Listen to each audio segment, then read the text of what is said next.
Hello everyone, my name is Rahul. तो Instagram पे मुझे सबसे ज्यादा मैसेज आया कि असिस्टेंट मैनेजर का क्या जॉब रोल होता है उसके ऊपर वीडियो बनाने के लिए। तो ये वीडियो उसी के ऊपर है। इस वीडियो में हम लोग बात करेंगे कि असिस्टेंट मैनेजर का कितने टाइप होते हैं, ऑपरेशन डिपार्टमेंट में क्या काम होता है और ब्रांच बैंकिंग डिपार्टमेंट में क्या काम होता है, साथ ही साथ इसका सैलरी क्या है, ग्रोथ क्या है, जॉब टाइमिंग क्या है, फील्ड विजिट होता है या नहीं, और जॉब रोल क्या होता है एग्जैक्टली उस चीज को भी हम लोग इस वीडियो में डिस्कस करेंगे। तो पहले बात करते हैं कि असिस्टेंट मैनेजर के कितने टाइप्स होते हैं। तो दो टाइप के होते हैं असिस्टेंट मैनेजर। एक होता है जो ऑपरेशन डिपार्टमेंट में होता है और दूसरा जो होता है वो ब्रांच बैंकिंग डिपार्टमेंट में होता है। ऑपरेशन डिपार्टमेंट में जो होता है वहाँ पे कोई कस्टमर को सेल करना नहीं होता है, वहाँ पे सेल्स का कोई काम नहीं होता है, वहाँ पे कस्टमर डीलिंग नहीं रहता है, वहाँ पे डॉक्यूमेंटेशन एंड वेरिफिकेशन का काम होता है। मैं पूरी चीज़ आपको आगे वीडियो में बताऊंगा। और जो ब्रांच बैंकिंग में होता है उनका काम होता है sales, customer service and relationship management. ये तीन ही चीज़ होता है जो बैंक में होता है। तो असिस्टेंट मैनेजर को भी ये तीन चीज़ें करनी पड़ती है। और असिस्टेंट मैनेजर ब्रांच बैंकिंग में भी दो टाइप के होते हैं। एक होता है असिस्टेंट मैनेजर ग्रेड 1 और दूसरा होता है असिस्टेंट मैनेजर ग्रेड 2, या फिर जिसको बैंड 1 एंड बैंड 2 भी बोलते हैं। तो एलिजिबिलिटी क्राइटेरिया के बारे में बात करते हैं। तो अगर आपका ग्रेजुएशन कंप्लीटेड है, आपका ग्रेजुएशन कंप्लीट होना चाहिए और 55% होना चाहिए। तो अगर आपका ग्रेजुएशन कंप्लीटेड है, 55% है, तो आप एलिजिबल हो। और इसका जो एज लिमिट होता है वो फ्रेशर्स के लिए मेनली 27 तक को लिया जाता है। किसी किसी केस में 29 को भी ले लिया जाता है, लेकिन 27 तक इसका एज लिमिट होता है।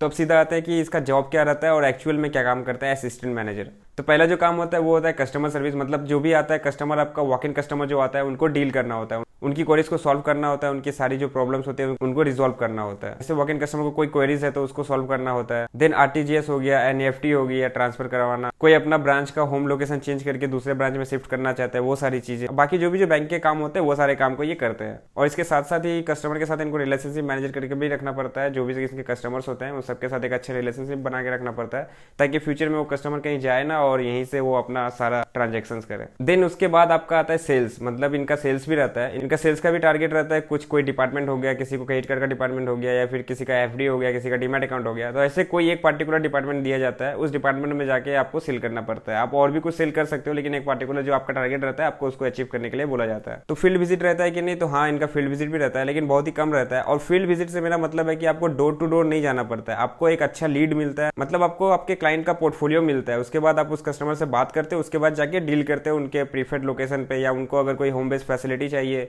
तो फिर उसको आप डील करने के लिए जाते हो। ऐसे आपको डोर टू डोर या मॉल वगैरह ऐसे कोई घूमना नहीं पड़ता। उसके साथ ही अगर कोई कस्टमर है जिसको करंट अकाउंट ओपन करवाना है, लेकिन वो बिजी है, वो नहीं आ पा रहा है, तो ऐसे में आप जा सकते हो वहाँ पे उनके प्रीफर्ड कंपनी में या उनके घर में। फिर वहाँ जाके आप अपने सारे डॉक्यूमेंट के काम कर सकते हो और उनका करंट अकाउंट ओपन करके ला सकते हो। तो इस टाइप का ये फील्ड वर्क होता है। और फील्ड वर्क मतलब डोर टू डोर नहीं, आपको मार्केट मतलब ब्रांच से जो आप बाहर निकलते हो उसको ही फील्ड बोला जाता है। तो अगर ब्रांच में रहते हो तो ब्रांच वर्क हो गया, और अगर आप बाहर जाते हो तो फिर वो फील्ड वर्क हो जाता है। तो ऐसे घूमना नहीं पड़ता है, डोर टू डोर नहीं, बट जो आपका पॉजिटिव लीड होता है या फिर जो आप लीड बनाते हो उसको भी जाके विजिट करना होता है। और फील्ड विजिट जिसका एक्चुअल होता है वो सिर्फ सीनियर ऑफिसर और सेल्स ऑफिसर का होता है। आरएम का भी थोड़ा रहता है, लेकिन सेल्स ऑफिसर जो हायर होता है सीनियर ऑफिसर, जैसे कि मेरा पूरा काम फील्ड पे ही रहता है, मैं पूरा फील्ड विजिट ही करता हूँ। तो मैं कैसे करता हूँ उसका वीडियो भी मैं जल्दी ला दूंगा। अब बात करते हैं टाइमिंग की। तो ब्रांच को जो ओपन होता है आपका 9 साढ़े 9 बजे खुलता है, तो उसी बीच आपका ब्रांच में आपको आ जाना होता है। और क्योंकि कस्टमर आने लगते हैं 9:30 बजे से, तो आपको प्रेजेंट होना बहुत इंपॉर्टेंट है। तो 9 to 9:30 आपका इन टाइम होता है और आउट टाइम आपका 6:30 होता है। कभी काम ज्यादा हुआ तो 7, साढ़े 7, 8 भी बज सकता है, लेकिन मेनली जो टाइम होता है वो 9 to 6:30 होता है। अब बात करते हैं सैलरी की। तो इनका जो सैलरी का पैकेज होता है वो 25,000 से ऊपर ही स्टार्ट होता है। 25,000 से ऊपर इनका सैलरी रहता है। सीटीसी की मैं बात कर रहा हूँ, 25 से लेके आपका 35,000 तक सैलरी रहता है। और जो सैलरी होता है बहुत ज्यादा डिपेंड करता है, बहुत ज्यादा डिफर करता है लोकेशन टू लोकेशन और आपका इंटरव्यू के ऊपर। कोई असिस्टेंट मैनेजर ज्यादा कमाता है, कोई कम कमाता है। तो ये सारा चीज आपका डिपेंड करता है इंटरव्यू एंड आपका बैकग्राउंड के ऊपर। बट एवरेज में जो सैलरी होता है वो मैंने आपको बता दिया, 25 से लेकर 30-35 तक इसका सैलरी होता है। तो असिस्टेंट मैनेजर 1 और असिस्टेंट मैनेजर 2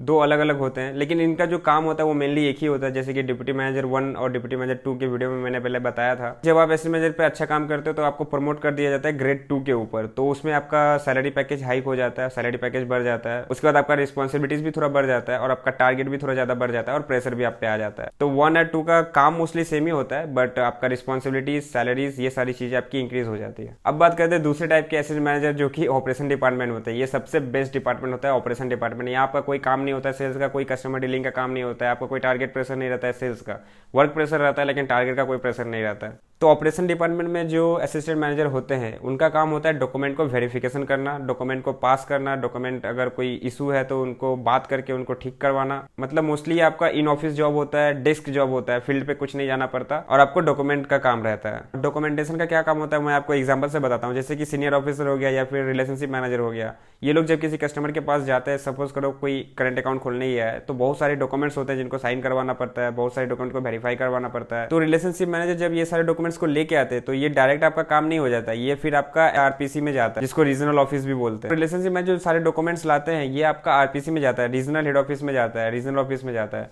तो वहाँ पे जो लोग रहते हैं बैठ के वो सारे डॉक्यूमेंट्स को देखते हैं कि सारा ठीक तो है, कोई फ्रॉड तो नहीं है, कहीं कोई इशू तो नहीं है, कोई डुप्लीकेट तो डॉक्यूमेंट नहीं है।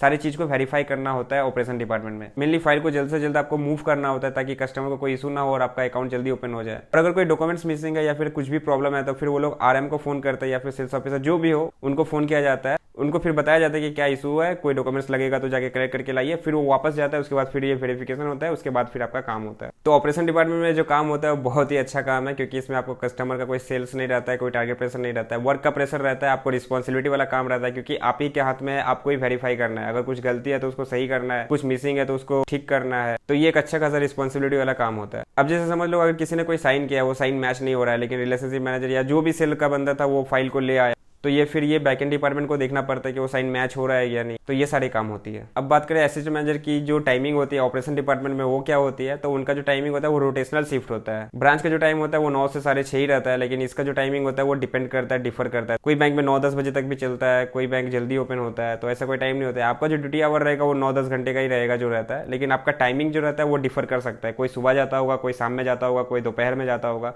इस तरह से ये डिपेंड करता है। तो ग्रोथ अपॉर्चुनिटी की बात करें तो अगर ब्रांच बैंकिंग में कोई असिस्टेंट मैनेजर है तो उनका भी अच्छा ग्रोथ अपॉर्चुनिटी रहता है। अगर वो असिस्टेंट मैनेजर 1 पे हायर होते हैं तो उसके बाद वो 2 पे अपग्रेड हो जाते हैं, और 2 पे रहते हैं तो फिर और भी हायर पोस्ट पे अपग्रेड हो जाते हैं, जैसे कि ब्रांच सेल्स मैनेजर हो गया, ब्रांच मैनेजर हो गया, ये सारी चीज़ों पे हायर हो जाते हैं। तो बैंक में प्रमोशन बहुत ही अच्छा है, आपको ये सोचना नहीं होगा। आप बैंक ज्वाइन कर लोगे तो उसके बाद आपका काम के ऊपर आपका ग्रेड बढ़ता रहेगा और आपका सैलरी भी हाइक होता रहेगा। और ऑपरेशन डिपार्टमेंट की बात करें तो वहाँ पे भी ग्रोथ अच्छा ही रहता है। ब्रांच बैंकिंग के मुकाबले थोड़ा सा कम रहता है, लेकिन बहुत ही अच्छा वहाँ पे भी रहता है। आप वहाँ पे भी असिस्टेंट मैनेजर से मैनेजर बन सकते हो, फिर जनरल मैनेजर बन सकते हो, प्रोसेस मैनेजर बन सकते हो, ये सारी चीज़ें आप बन सकते हो। ऑपरेशन डिपार्टमेंट में सैलरी की बात करें तो वहाँ पे भी यही सैलरी का पैकेज रहता है, 25 से लेकर 35,000 तक आपका सैलरी का स्टार्टिंग रहता है। मेनली इसके बीच में रहता है, ऊपर नीचे हो सकता है टायर 1 टायर 2 सिटीज में या फिर, बट एवरेज जो रहता है वो मैं आपको बता दिया। तो कौन सा डिपार्टमेंट बेस्ट है, अगर असिस्टेंट मैनेजर वो ब्रांच में अच्छा है या फिर वो ऑपरेशन डिपार्टमेंट वाले में अच्छा काम है, तो ऑफकोर्स ऑपरेशन डिपार्टमेंट बहुत अच्छा काम है। लेकिन ये आपका लकीली आपको मिलता नहीं है जल्दी, बहुत मुश्किल से मिलता है। लकी जो रहता है उनको ही मिलता है। ये आपको अप्लाई कैसे करना है, तो आप आईसीआईसीआई के कैरियर पोर्टल पे जाके अप्लाई कर सकते हो। मेरा सारा वीडियो है चैनल पे, आप मेरा सारा वीडियो जाके देखो तो आपको पता चल जाएगा। इसके साथ ही साथ आप कभी कभी आरएम के लिए इंटरव्यू देते हो तो कभी कभी आपका सिलेक्शन असिस्टेंट मैनेजर के लिए भी हो जाता है। मतलब आप किसी भी पोस्ट के लिए इंटरव्यू देते हो, लेकिन आपका जो प्रोफाइल है वो अगर उस प्रोफाइल से सूट करता है तो आपको ऑफर कर दिया जाता है। और आपका ये कैंपस हायरिंग जब होता है, जब आपके कॉलेज में कोई प्लेसमेंट होता है, तो उसमें भी आपको असिस्टेंट मैनेजर के लिए हायर किया जाता है। वीडियो पसंद आ रहा है तो लाइक एंड सब्सक्राइब कर लीजिए। आगे आने वाले वीडियोस में हम लोग देखेंगे कि बैंक का कल्चर क्या होता है, मतलब वर्क कल्चर कैसा होता है। आईटी डिपार्टमेंट जैसे सब बोलता है स्ट्रेसफुल है, तो बैंक में क्या कल्चर होता है उसके बारे में हम लोग बात करेंगे। तब तक के लिए take care of yourself, take care of your family. जल्दी ही मिलते हैं अगले वीडियो में। आप मुझे इंस्टा पे फॉलो कर सकते हैं बैंकिंग के अपडेट्स एंड टिप्स के लिए, और साथ ही साथ आपके कोई भी डाउट्स है तो आप नीचे कमेंट से पूछे, मैं आपको जरूर से जरूर रिप्लाई करूंगा। और आपको असिस्टेंट मैनेजर पोस्ट अगर ऑफर किया गया है तो कौन से डिपार्टमेंट में ऑफर गया है, या बिल्कुल अच्छे से देखिए आपके ऑफर लेटर में मेंशन रहेगा, तो आप मुझे कमेंट में भी बताइए आपको किस पोस्ट के लिए ऑफर किया गया है। तो कांग्रेचुलेशन, अगर आपको दोनों में से कोई भी पोस्ट के लिए ऑफर गया है, बहुत बड़ी बात है। तो आप मुझे नीचे प्लीज कमेंट में बताइए अगर आपको ये पोस्ट ऑफर किया गया है तो।